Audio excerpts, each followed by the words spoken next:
The Montana Territory, 1885. A landscape as beautiful as it was unforgiving.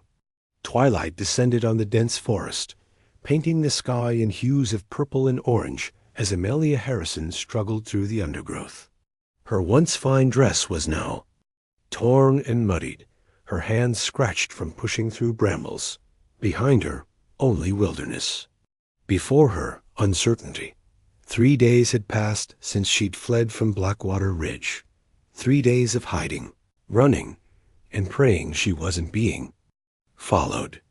But hunger and exhaustion were catching up to her, and as darkness fell, the forest transformed from sanctuary to threat. The first howl pierced the silence like a knife. Amelia froze, her breath catching in her throat. Another howl answered, closer this time. Then another, and another. "No, please," she whispered, gathering her tattered skirts and forcing her exhausted legs to move faster. The narrow path twisted through the trees, growing fainter with each step. The dying light barely penetrated the canopy now. Somewhere to her right, she heard the snap of a branch. Then to her left, the soft padding of paws on forest floor. Heart pounding. Amelia stumbled into a small clearing. The sudden openness offered no comfort, only exposure. As she turned to retreat back into the trees, she saw them, glowing eyes surrounding her on all sides. One by one, the wolves emerged from the shadows, their silver-gray coats gleaming in the moonlight, teeth bared in silent threat. The largest wolf, a scarred beast with eyes that seemed almost knowing, stepped forward. Amelia backed away until, her shoulders pressed against the rough bark of an ancient oak, there was nowhere left to run. "Help," she called weakly, knowing no one would hear. "Someone, please." The wolf crouched, muscles bunching, ready to spring. A gunshot cracked through the night. The wolves startled, but didn't flee. Another shot, and then a figure on horseback burst into the clearing. "Back!" The commanding voice was male, deep, and carried an authority that made even the wolves hesitate. The rider dismounted in one fluid motion, placing himself between Amelia and the predators. In the fading light, she could make out only his silhouette, tall, broad-shouldered, the brim of his cowboy hat low over his eyes. He held a rifle with the easy confidence of a man accustomed to danger. To Amelia's astonishment, the man didn't fire again. Instead, he stepped toward the pack leader and spoke in a low, steady voice. "You know me," he said to the wolf. "This isn't your territory. Go." The scarred wolf held its ground, issuing a low growl from deep in its throat. The stranger removed his hat, revealing a face weathered by sun and wind, with eyes that reflected the same wild intensity as the wolf before him. For a long moment, man and beast stared at each other, locked in silent communication that Amelia couldn't comprehend. Then, impossibly, the wolf backed down. With a final lingering look at Amelia, it turned and melted back into the forest. One by one, the others followed. Amelia slid down the tree trunk, her legs finally giving way beneath her. "How did you ... Who are you?" she managed to ask. The stranger replaced his hat, his face once again in shadow. "Name's Colt," he said simply. "And these woods aren't safe after dark." He extended a hand to help her up, especially not for a woman running from something. Amelia hesitated before taking his hand. "What makes you think I'm running?" A hint of a smile crossed his face. "Nobody wanders these parts by choice, ma'am. Especially not in clothes like that." He nodded toward her torn dress, once a fine garment made for parlors, not wilderness.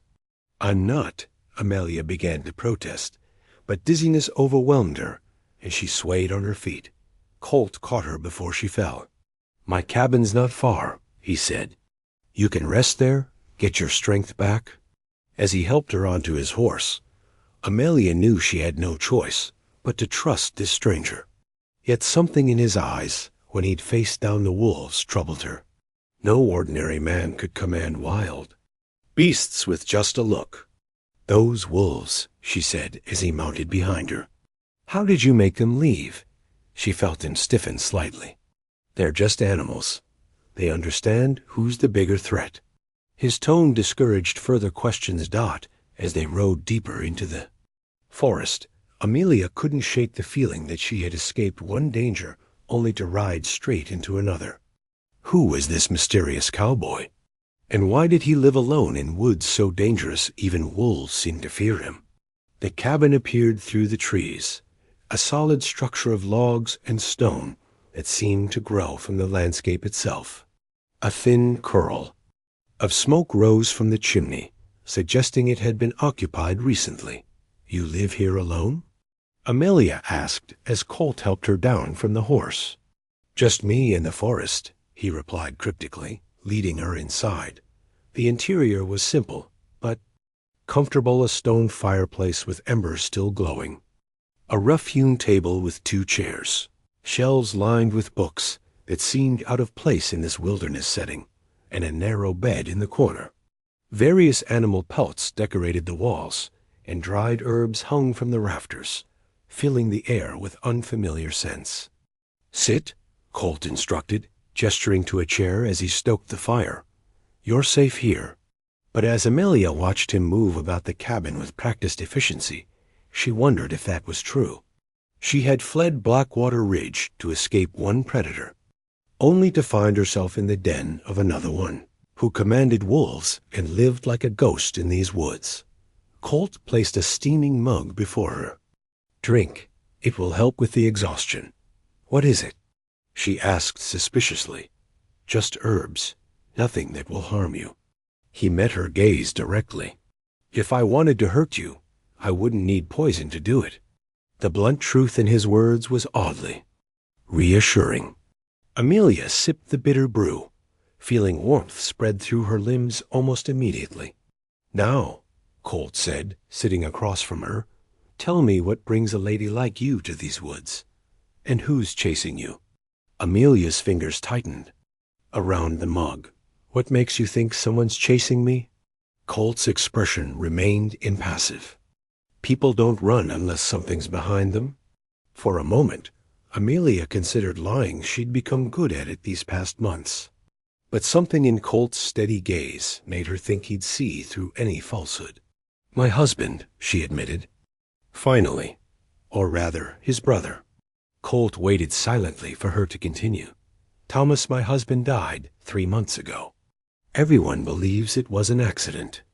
She stared into the fire, remembering, but it wasn't. His brother Vernon wanted control of the silver mine Thomas owned.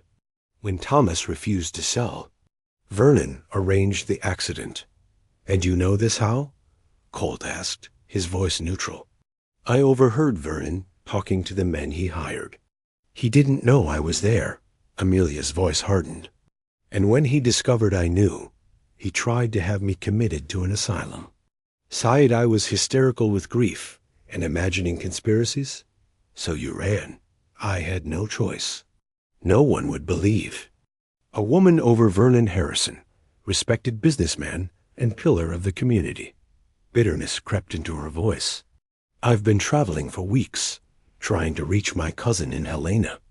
But Vernon's men found me in Blackwater Ridge. I barely escaped. Colt studied her with an intensity that made Amelia uncomfortable.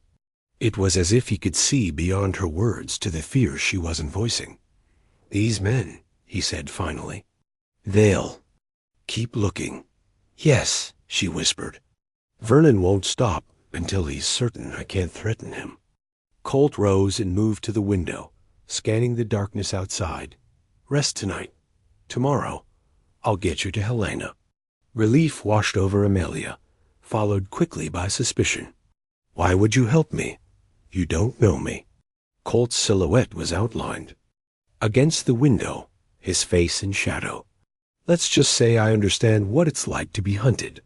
As Amelia settled onto the bed Colt had offered her, his words echoed in her mind. Who was this man who lived alone in the wilderness? Who could command wolves with a look, and who understood what it meant to be hunted? Sleep claimed her before she could puzzle it out, but her dreams were filled with wolves and a pair of haunting eyes that seemed to see straight through to her soul. Outside the cabin, unheard by the sleeping Amelia, Colt stood beneath the moon, listening to the distant howling of wolves. And somewhere in those howls was a message only he could understand, a warning of danger still to come. Remember to like and subscribe to our channel for more gripping tales of the Wild West. Hit the notification bell to catch Chapter 2 coming soon. Dawn broke cold and gray over the forest. Amelia woke with a start, momentarily disoriented by the unfamiliar surroundings. The cabin was empty, no sign of Colt except for a plate of dried meat and berries left on the table beside a note written in a surprisingly elegant hand. Gone. To check the trail. Eat. Stay inside. The commanding tone of the note irked her, but the sight of food reminded Amelia how long it had been since she'd eaten properly. She consumed the simple breakfast gratefully, then explored the cabin, searching for clues about her mysterious rescuer. The bookshelves revealed an unexpected side of Colt volumes of poetry, scientific texts on natural history, and several journals filled with detailed drawings of plants and animals. One book lay open on a small desk in the corner, a study of wolves, with notes scribbled in the margins. Curiosity piqued, Amelia flipped through the journal beside it. The pages contained observations of wolf behavior, written in the same elegant hand as the note, but it was a loose sketch that fell from between the pages that made her breath. Catch a detailed drawing of the scarred wolf from the night before, with notations about its movements and territory. So absorbed was she in her discovery that she didn't hear the door open. Colt's voice made her jump. Found something interesting? Amelia turned, guilt coloring her cheeks. I'm sorry. I shouldn't have pried. Colt's expression remained unreadable as he took the journal from her hands and returned it to the desk. No, you shouldn't have? You study wolves? She asked, trying to bridge the sudden tension. I study many things. He began gathering supplies into a saddlebag. We need to move. Vernon's men were in these woods at dawn. Fear shot through Amelia. They found me? Not yet, but they will if we stay. Colt handed her a worn but serviceable coat. Put this on. Where we're going, that dress will only slow you down. 20 minutes later, they were riding through the forest, Amelia once again seated in front of Colt on his sturdy black horse. The path they followed was barely visible, known only to those intimately familiar with the wilderness. How did you know Vernon's men were looking for me? Amelia asked over her shoulder. I have ways of knowing what happens in my forest, Colt replied cryptically.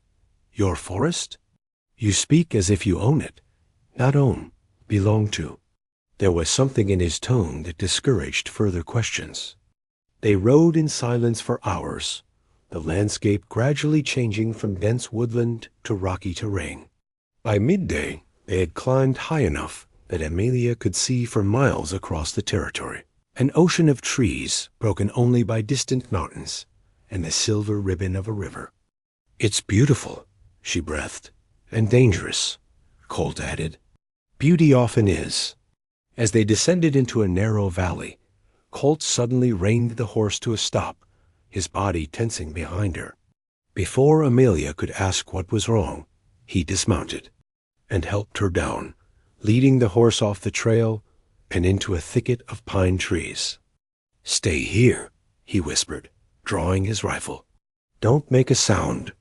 He melted into the forest with a stealth that seemed inhuman, leaving Amelia alone with the nervous horse. Minutes passed like hours. Then she heard its voices approaching along the trail they had just left. Tracks lead this way, a gruff voice was saying. Can't be more than an hour ahead of us. Vernon says bring her back alive, another voice replied. But he didn't say nothing about what condition she needed to be in. Cruel laughter followed this statement, sending ice through Amelia's veins. She pressed herself against the horse, willing it to remain quiet. "What about this other fella she's with?" The first voice asked. "Kill him. Vernon's orders. No witnesses."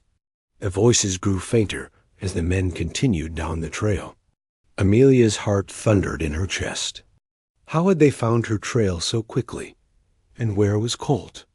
Her question was answered moments later when Colt reappeared beside her, moving so silently she had to stifle the scream. "4 men," he said quietly, "well armed. They've picked up our trail." "How?" Amelia whispered. "You said no one knows these woods like you." Colt's expression darkened. "They have a tracker with them, a man named Blackwood."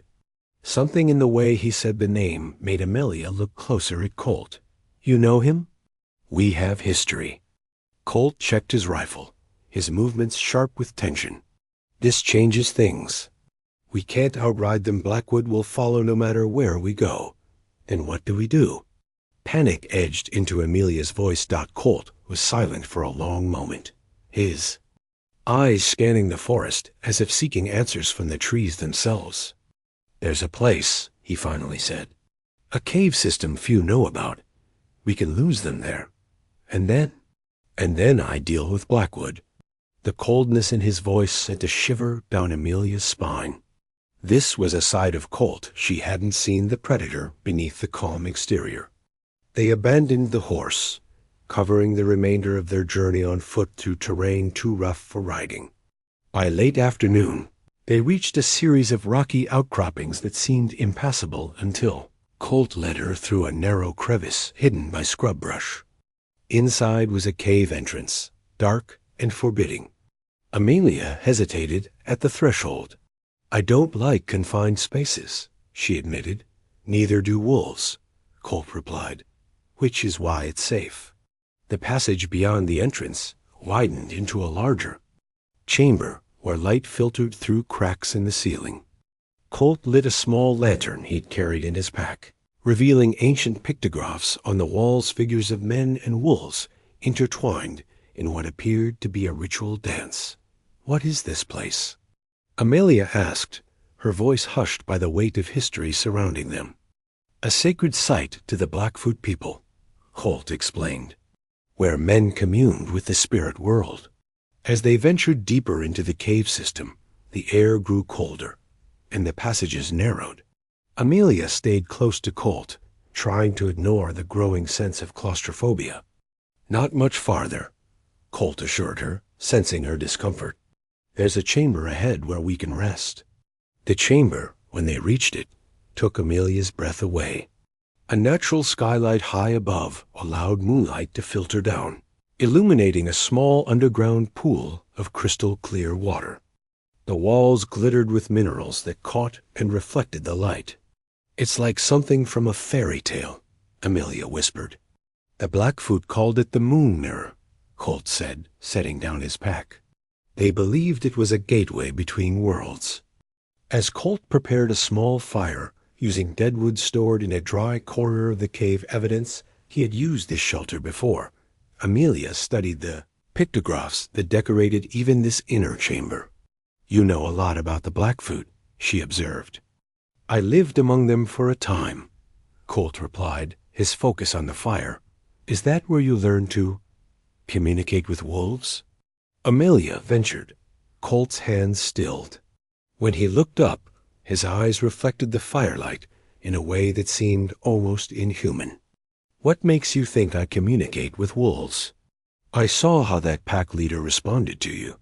That wasn't normal." Amelia met his gaze steadily.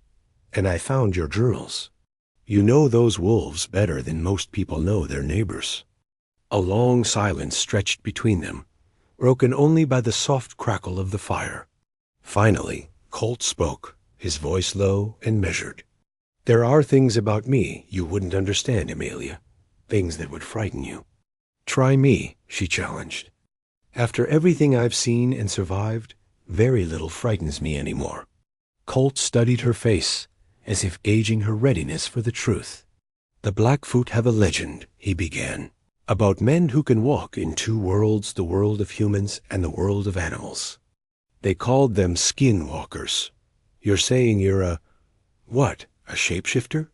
Amelia couldn't keep the disbelief from her voice. No, but I have a connection to wolves that goes beyond understanding. I can sense them, feel what they feel. Sometimes I see through their eyes. Colt stared into the fire. It's a gift and a curse. How? Because it sets me apart. Makes me neither fully human nor animal. A creature of both worlds, but belonging to neither. His voice held a loneliness that touched Amelia deeply. Is that why you live alone in the forest? Colt nodded. People fear what they don't understand. And there's another reason. He hesitated, then continued. Blackwood the tracker hunting us, he knows what I am. He's hunted my kind before. Your kind? There are others like you? Were, Colt corrected grimly. Blackwood and men like him have hunted us to near extinction. They believe we're abominations unnatural. Amelia tried to process this revelation. Part of her wanted to dismiss it as the fantasy of a man who'd spent too long alone in the wilderness. But she had seen the wolves obey him, had felt the otherworldliness that surrounded him. Why are you telling me this? She asked finally. Because Blackwood isn't just tracking you, Amelia. He's tracking me. He's been hunting me for years. Colt's eyes met hers. And because before this is over, you need to understand what you're involved in. What do you mean? But Colt didn't answer. Instead, he tilted his head, listening to something Amelia couldn't hear. They're in the caves, he said, rising to his feet. Blackwood is leading them straight to us. Fear gripped Amelia. How could they have found us so quickly? Because Blackwood can track me the same way, I sense the wolves. Colt began gathering their few belongings. We need to move deeper into the system. But you said this was a safe place. I said wolves don't like confined spaces, Colt corrected her. I never said it would stop Blackwood. As they hurried through narrow passages that twisted ever deeper beneath the mountain, Amelia's mind raced with questions. Who or what was Colt really? And what connection did he have to this Blackwood who pursued them with such determination? They reached a fork in the passage, and Colt hesitated, considering their options. Left leads to another exit, he explained. But it's the obvious choice. Blackwood will expect it. And right? Amelia asked. A dead end, but it might buy us time. Colt made his decision. You take the left passage. It opens onto a ledge above the river. Follow it downstream until you reach a trading post. Ask for a man named Wilson. He'll help you reach Helena. What about you? I'll take the right passage. Lead Blackwood away from you. Amelia grabbed his arm. That's suicide. You just said it's a dead end. For a human, yes. Something flickered in Colt's eyes, something wild and ancient. But I'm not entirely human, remember? Before Amelia could protest further, shouts echoed through the caves. Their pursuers were getting closer. Go, Colt urged, pressing a small pistol into her hand. Follow the left passage. Don't look back. Colt, Amelia began, but he cut her off. We'll meet again, if fate allows it. He touched her face briefly, a gesture so gentle it startled her. Then he was gone, disappearing down the right-hand passage. With her heart pounding, Amelia turned and ran down the left passage as instructed. Behind her, she heard Colt's voice raised in a challenge, drawing their pursuers after him. Passage sloped upward, growing lighter as it neared the surface. Just as Colt had promised, it opened onto a narrow ledge above a rushing river. The moon had risen, casting silver light on the churning waters below. Amelia followed the ledge downstream, her mind consumed with worry for Colt, despite the short time she'd known him. Despite the unsettling revelations about his nature, she couldn't bear the thought of him sacrificing himself for her. A gunshot echoed from the cave entrance, followed by another. Amelia froze, torn between continuing safety and returning to help. As she hesitated, A long, mournful howl rose from somewhere in the forest, a wolf's cry that seemed to contain all the sorrow in the world. Then, impossibly, it was answered by another howl from within the cave, a sound no human throat could make, and Amelia knew, with sudden clarity, that there was far more to Colt and to this night than she had yet understood. Don't miss the next chapter of this thrilling mystery. Like and subscribe now to find out the truth about Colt and the secrets that bind him to Amelia's past. The trading post was a ramshackle collection of buildings nestled in a clearing by the river, its existence a tenuous foothold of civilization in the wilderness. Amelia arrived as dawn was breaking, exhausted and mud-streaked from her night journey along the riverbank. The old trapper who ran the post, Wilson, as Colt had named him, took one look at her and ushered her inside without questions. Only, when she was seated by the fire with a cup of hot coffee, did he speak. "You're Colt's friend," he stated simply. Not a question. Amelia nodded, too tired for pretense. "He told me to find you. Said you could help me reach Helena." Wilson studied her with rheumy eyes that had seen too much of the frontier's harshness to be easily surprised. "Where is he?" "I don't know. We were in the caves, being pursued. He led them away from me." Amelia's voice caught on the memory of those final moments, the gunshots, the howls. "I fear he may be dead," Wilson snorted. "Takes more than bullets to kill that one." "Then you know what he is," Amelia said quietly. The old man's expression grew guarded. "I know he's a good man who's suffered more than most. That's all that matters. Please," Amelia leaned forward. "I need to understand. Who is he really? And who is this Blackwood who hunts him?" Wilson sighed, adding a splash of whiskey to his coffee before answering. "Not my story to tell. But since you're mixed up in it now." He settled back in his chair, eyes distant with memory. 20 years ago, there was a settlement not far from here. Peaceful folk, living in harmony with the land and the creatures on it. They had abilities, ways of communicating with animals that seemed like magic to outsiders.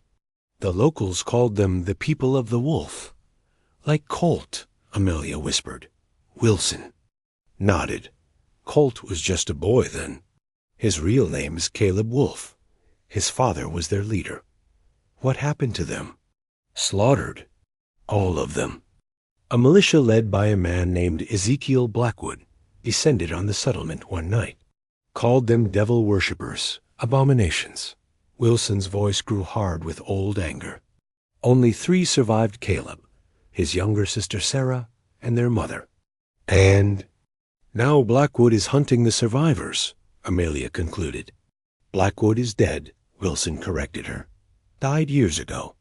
The man hunting Colt is his son, Isaiah. He's continued his father's crusade, twisted by the same hatred." Amelia frowned. "But why? After all this time?" Wilson's expression darkened. "Because Isaiah Blackwood believes the wolves put a curse on his family.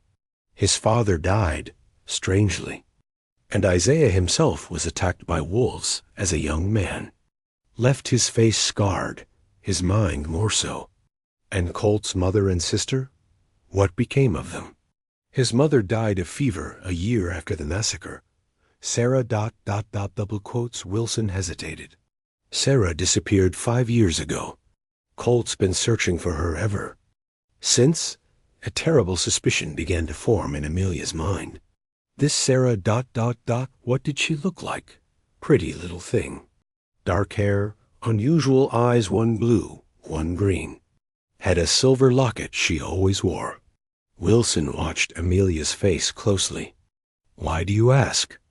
Amelia's hand went to her throat, where beneath her collar hung the locket she'd taken from her husband's desk before fleeing. The clue that had first made her suspect Thomas's death wasn't an accident. With trembling fingers, she withdrew it and opened it to reveal the miniature portrait inside a beautiful young woman with mismatched eyes. "Because," she whispered, I think my husband knew her. Wilson's eyes widened as he examined the locket. That's Sarah's, sure enough. Where did you get it? It belonged to my husband, Thomas Harrison. I found it hidden among his papers after his death. Amelia's mind raced, connecting fragments of a puzzle she hadn't known existed. Thomas traveled often for the mining business. He could have met her during those trips. Or he could have been involved in her disappearance, Wilson suggested grimly. The implication hit Amelia like a physical blow. Could Thomas have been connected to the very people who had destroyed Colt's family? And if so, did that mean Vernon? I need to find Colt, she said suddenly, standing. If there's a connection between my husband's family and Sarah's disappearance, he needs to know. Hold on, Wilson cautioned. You're exhausted, and Blackwood's men are still out there. Rest today. I've got a wagon heading to Helena tomorrow. You can ride with it. I can't wait, Amelia insisted. Don't you understand? This could be why Vernon is so desperate to silence me. Not just because I know he killed Thomas, but because of whatever connection Thomas had to Sarah Wolfe. Wilson studied her with newfound respect. You're braver than you look, lady. But going back into those mountains alone is suicide. Then help me, Amelia pleaded. Tell me where I might find Colt. The old trapper hesitated and sighed in resignation. There's a place in Old Trapper's cabin near Wolf Creek. If Colt survived, that's where he'd go to recover. He pulled out a rough map and marked the location. But promise me you'll wait until nightfall. Blackwood's men will be watching the trails by day. Amelia agreed, though the delay chafed at her. While she waited for darkness, she cleaned herself up as best she could and borrowed sturdier clothing from Wilson's meager supplies trousers, a flannel shirt, and a worn leather jacket that had belonged to his late wife. You look like a proper mountain woman now, Wilson commented as dusk approached. Colt might not recognize you. Let's hope Blackwood's men don't either, Amelia replied, armed with Wilson's map, a small revolver, and provisions for 2 days. Amelia set out as the first stars appeared. The journey would take most of the night if she kept a steady pace. Wilson had offered to accompany her, but his rheumatism made him a liability on the mountain trails. Besides, someone needed to remain at the trading post in case Colt appeared. There, the forest at night was a different world filled with shadows and sounds that tested Amelia's newfound courage. But the map was accurate, and the moon provided enough light to follow the narrow deer trails that wound through the wilderness as midnight approached. Amelia paused to rest beside a small stream. The night was eerily quiet, the usual chorus of insects and night birds conspicuously absent. Something had silenced the forest's inhabitants, something they feared. The hairs on the back of Amelia's neck rose. She wasn't alone. Slowly, she reached for the revolver, scanning the shadows surrounding her. Nothing moved, yet the sense of being watched intensified. Who's there? She called, her voice steadier than she felt. Silence answered her. Then a twig snapped to her left. Amelia whirled, gun raised, and found herself face to face with the scarred wolf she'd seen on her first night in the forest. The massive creature regarded her with intelligent eyes, making no move to attack. Behind it, more wolves materialized from the darkness, a pack of at least 8. Their silver coats ghostly in the moonlight. Fear paralyzed Amelia. Without Colt to command them, what chance did she have against a wolf pack? Yet the wolves made no aggressive move. The pack leader simply watched her, as if waiting for something. Then, deliberately, it turned and began walking north, the direction Amelia had been heading. After a few steps, it stopped and looked back at her, understanding. Dawned, you want me to follow you, she whispered. The wolf continued on, the pack flowing around it like water.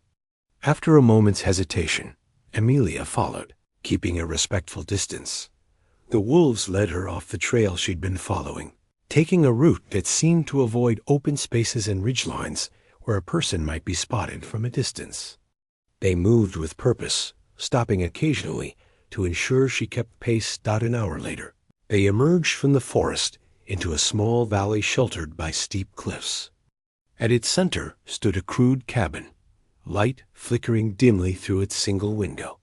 The wolves stopped at the edge of the clearing, watching as Amelia approached the cabin alone.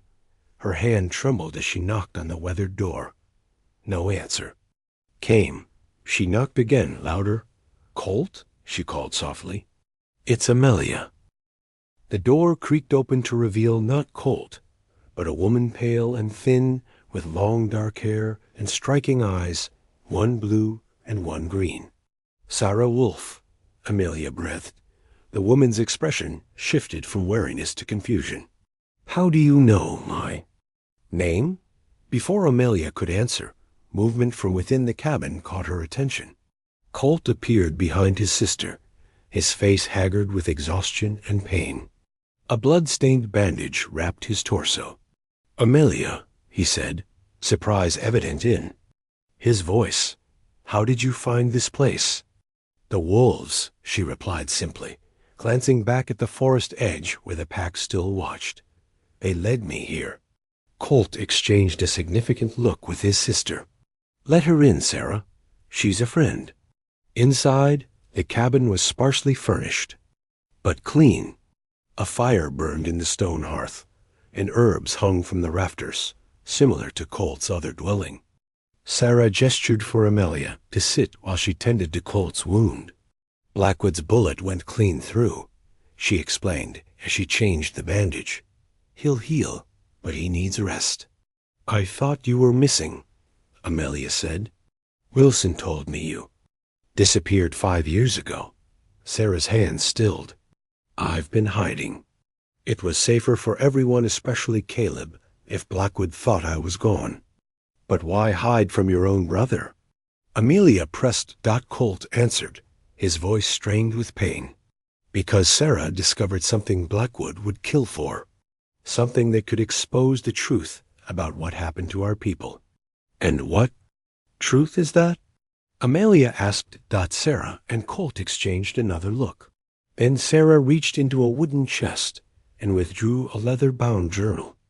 "This belonged to Ezekiel Blackwood," she explained. "I found it in an abandoned homestead years ago. It contains his confession, the real reason he led the massacre against our settlement." "Which was?" Amelia prompted. "Silver," Colt said bitterly. "The richest vein in the territory ran beneath our land. Blackwood wanted it, but our people refused to sell.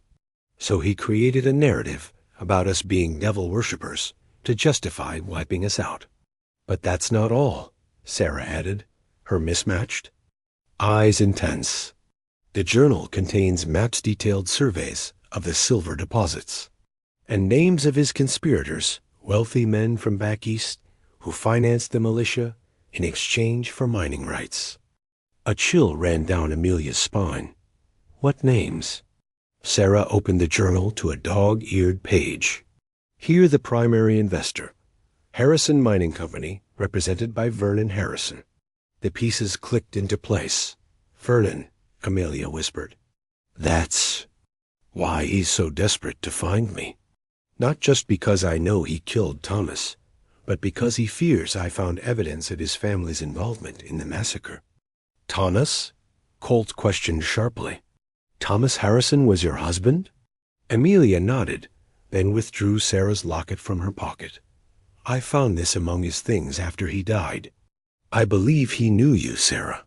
Sarah's face paled as she took the locket with trembling hands. "Thomas," she whispered. "He called himself Tom when we met. I never knew his full name." "You knew my husband?" Amelia asked, stunned. "He came to our community 2 years ago, claiming to be a surveyor," Sarah explained. "We became close. He seemed genuinely interested in our ways, in understanding our connection to the wolves." Her voice faltered. "Then one day he was simply gone. My locket disappeared with him. He betrayed you, Colt stated flatly. No, Sarah insisted. Something happened. He wouldn't have left willingly. Unless he discovered who you really were, Amelia suggested gently. If he learned you were a survivor of the massacre his family had a hand in, or Vernon discovered his brother had fallen in love with a wolf, Colt added, his expression grim. That would give him another reason to want Thomas dead. Amelia felt a surge of anger at Vernon, at her late husband, at the web of lies and blood that had entangled them all.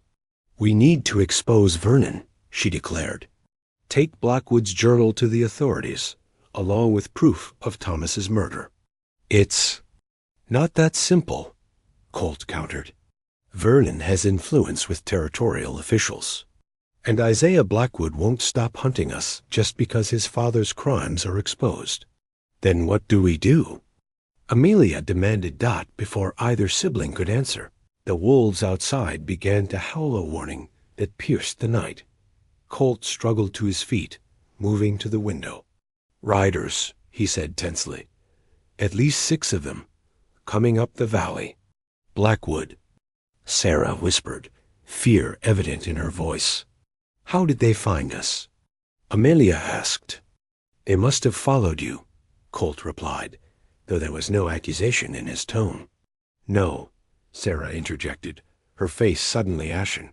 They followed me. I went to the stream earlier for water. I thought I was careful, but it doesn't matter now, Colt cut in. We need to leave. There's a passage behind the cabin that leads up to the cliffs. He turned to Amelia. Take Sarah and the journal. Get to Wilson's and to Helena. What about you? Amelia protested. You're wounded. You can't face them alone. A strange calm settled over Colt's features. I won't be alone. He nodded toward the forest where the wolf pack waited. And I've evaded Blackwood before. This is different, Sarah argued. He's not just hunting you now. He's hunting all of us. He knows I have the journal, which is why you need to get it to safety, Colt insisted. He pressed the journal into Sarah's hands, then turned to Amelia. Keep her safe. Promise me. The intensity in his eyes made Amelia's breath catch. I promise, she whispered. Colt pulled his sister into a brief embrace. Go now. I'll find you when it's over. Sarah hesitated and pressed a small leather pouch into her brother's hand. For strength, she said softly. As Sarah gathered essential supplies, Amelia moved closer to Colt. There's something else you should know, she said, quietly, about Thomas. I don't think his death was just about the mine or your sister. I think he found something evidence of what really happened during the massacre. Colt's eyes sharpened. What evidence? I don't know exactly. But before he died, he hid a strongbox somewhere on our property. Vernon has been tearing the place apart looking for it. Amelia met Colt's gaze steadily. If we survive this, I need to go back to Blackwater Ridge. Whatever Thomas found, it's the key to all of this. Before Colt could respond, the sound of approaching horses grew louder. Go, he urged, guiding them toward the back of the cabin. Sarah revealed a hidden door behind a hanging blanket. Beyond lay a narrow tunnel, barely high enough to stand in. This leads to a crevice in the cliffs, she explained. From there, you can reach the ridge trail. Amelia turned to Colt one last time. Don't die, she said simply. A ghost of a smile touched his lips. I'm hard to kill. Then he was closing the hidden door behind them, sealing them into darkness as he prepared to face Blackwood's men alone. Sarah lit a small lantern, casting eerie shadows on the rough stone walls as they moved through the tunnel. Neither woman spoke, the gravity of their situation too overwhelming for words. The passage climbed steadily upward, occasionally branching in multiple directions. But Sarah navigated with confidence born of familiarity. Finally, they emerged onto a narrow ledge high above the valley. Below, they could see riders surrounding the cabin, their torches flickering like malevolent fireflies in the darkness. "We need to move," Sarah urged. "The ridge trail is this way." But Amelia remained, frozen, watching the scene below. A tall man dismounted, distinguished from the others by his long coat and wide-brimmed hat. Even from this distance, the scars on his face were visible in the torchlight. "Isaiah Blackwood," Sarah confirmed, following Amelia's gaze. "May the spirits protect my brother." As they watched, Blackwood approached the cabin, flanked by 2 armed men. He called out, his voice carrying clearly in the night air. "Caleb Wolfe, come out and face justice for your crimes." The cabin door opened, and Colt stepped onto the porch, rifle in hand but pointed downward. Even wounded, he carried himself with dignity that commanded attention. "The only criminal here is you, Blackwood," he replied, his voice steady. "Following in your father's blood-stained footsteps." Blackwood laughed, a harsh sound devoid of humor. "Still the righteous one, aren't you? Just like your father before." "I put a bullet in him." "You were a boy then?" Colt observed. "Hiding behind your father's violence." "Are you still hiding, Isaiah?" "I'm not hiding now," Blackwood snarled, drawing his pistol. What happened next occurred so quickly that Amelia could barely process it. As Blackwood raised his weapon, a massive shape lunged from the shadows beside the cabin, the scarred wolf. Leader, followed by the rest of the pack. They struck with coordinated precision, scattering the horses and causing chaos among Blackwood's men. In the confusion, Colt fired twice, dropping 2 of the attackers. Then he dove for cover as bullets splintered the cabin's wooden walls. "We can't just watch," Amelia said, reaching for her revolver. Sarah caught her arm. "We can't help him by getting ourselves killed. The journal is what matters now. It's the only way to end this, to expose the truth and clear our people's name." Torn between her promise to Colt and her desire to help, Amelia finally nodded. With one last look at the battle below, where wolves and men were locked in a desperate struggle, she followed Sarah along the treacherous ridge trail. Behind them, gunfire echoed through the valley, punctuated by the howls of wolves and the screams of men. And somewhere in that chaos was Colt fighting not just for his survival, but for justice 2 decades delayed. As they made their way through the moonlit wilderness, Amelia clutched Sarah's locket in one hand and the precious journal in the other, twin keys to a truth that had remained buried far too long. The final chapter is coming soon. Subscribe and hit the notification bell to discover the shocking truth about Amelia's past and the mysterious connection between Colt and the wolves. Will justice finally be served? 3 days later, Amelia stood at the edge of what had once been her property in Blackwater Ridge. The Harrison mansion rose in the distance, its white columns gleaming in the afternoon sun, a monument to wealth built on deception and blood. Beside her stood Sarah, disguised in men's clothing with her distinctive hair hidden beneath a hat. Wilson had escorted them to Helena as planned, but the territorial governor they'd hoped to present the journal to was conveniently away, with Blackwood's men still searching. For them and no authorities willing to help, they'd made a desperate decision: return to where it all began. "Are you sure about this?" Sarah asked quietly. "Vernon will have the house guarded. Thomas hid that strongbox somewhere on this property," Amelia replied, determination in her voice. "Whatever it contains, he wanted it found, but not by his brother. It's our best hope of corroborating the evidence in Blackwood's journal." "And Caleb?" Sarah's voice wavered slightly on her brother's name. There had been no word of him since that night at the cabin. "We have to believe he survived," Amelia said, squeezing Sarah's hand. "He survived everything else." They approached the mansion under cover of twilight, avoiding the main entrance in favor of a servant's path Amelia knew well. As expected, Vernon had posted guards, but only at the front gate and main doors. The kitchen entrance remained unwatched. Vernon never did pay attention to how the household actually functioned. Amelia whispered as they slipped inside. The house was eerily quiet.